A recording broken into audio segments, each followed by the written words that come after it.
গণিতে পিএইচডি এই কথাটা শুনলেই মাথায় কি আসে? ক্লাসরুম, ব্ল্যাকবোর্ড আর এক গাধা জটিল সমীকরণ। যদি আপনার ভাবনাটা এমন হয়, তাহলে আজকের এই আলোচনা আপনার ধারণাটা কিন্তু পুরোপুরি বদলে দিতে পারে। কারণ এই ডিগ্রিটা এখন আর শুধু বইয়ের পাতার মধ্যে সীমাবদ্ধ নেই।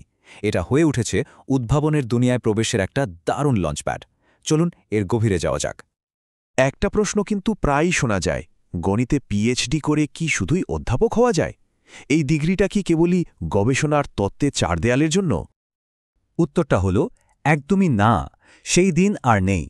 এখন টেকনোলজি থেকে শুরু করে ফিন্যান্স পর্যন্ত প্রায় প্রত্যেকটা বড় ইন্ডাস্ট্রিতে নতুন কিছু করার মানে উদ্ভাবনের একটা গেটওয়ে হয়ে উঠেছে এই ডিগ্রি।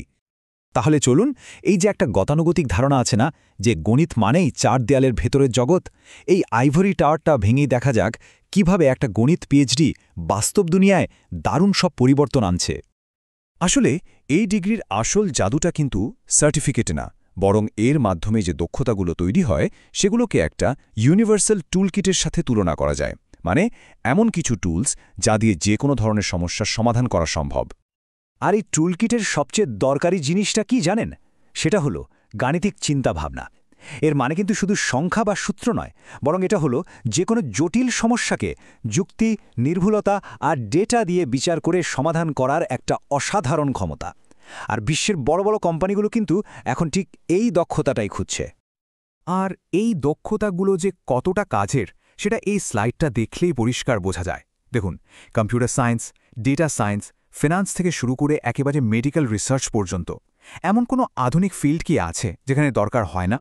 একটা পিএইচডি আসলে কি করে এটা শেখায় কিভাবে একদম শূন্য থেকে নতুন কিছু তৈরি করতে হয়। মানে নতুন থিওরি বানানো, সেগুলোকে অকাট্য প্রমাণ দিয়ে প্রতিষ্ঠা করা, আর বাস্তব দুনিয়ার জটিল সব সিস্টেমের জন্য গাণিতিক মডেল তৈরি করা। এগুলোই তো সত্যিকারের ইনোভেশনের ভিত্তি, তাই না? আর আজকের দিনে আমরা যে বড় বড় প্রযুক্তির কথা শুনি, ধরুন আর্টিফিশিয়াল ইন্টেলিজেন্স, মেশিন লার্নিং বা কোয়ান্টাম কম্পিউটিং, এগুলোর সব কিছুর পেছনের ইঞ্জিন হিসাবে কাজ করছে কিন্তু ঠিক এই গাণিতিক দক্ষতাগুলোই। বেশ, তত্ত্ব তো অনেক হলো। এবার চলুন ক্যারিয়ারের সমীকরণটা একটু মিলিয়ে দেখি। মানে গণিতে পিএইচডি করার পর পেশার দুনিয়াটা ঠিক কেমন হতে পারে।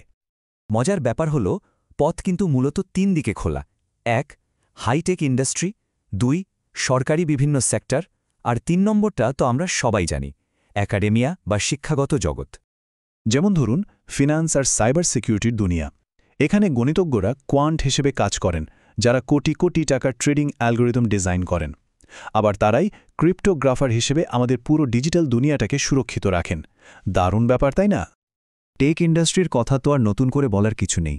ডেটা সায়েন্টিস্ট বা মেশিন লার্নিং ইঞ্জিনিয়ার হিসেবে তাদের কাজই হল ডেটার সমুদ্র থেকে মুক্ত খুঁজে বের করা। গুগল, মেটার মতো বড় বড় কোম্পানিগুলো কেন এদের উপর এতটা নির্ভর করে?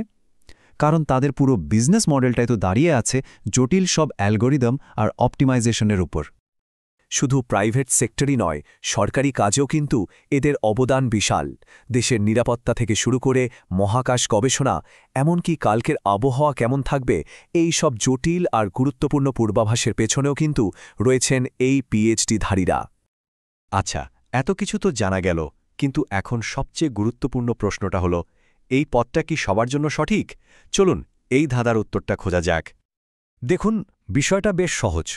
যদি অ্যাবস্ট্র্যাক্ট বা বিমূর্ত চিন্তা করতে ভালো লাগে, যদি ঘন্টার পর ঘন্টা একটা কঠিন সমস্যা নিয়ে পড়ে থাকতে আনন্দ পাওয়া যায়, আর এমন একটা ক্যারিয়ার গড়া যায় যেখানে বুদ্ধির কদরই সবচেয়ে বেশি, তাহলে এটা একটা অসাধারণ চয়েস।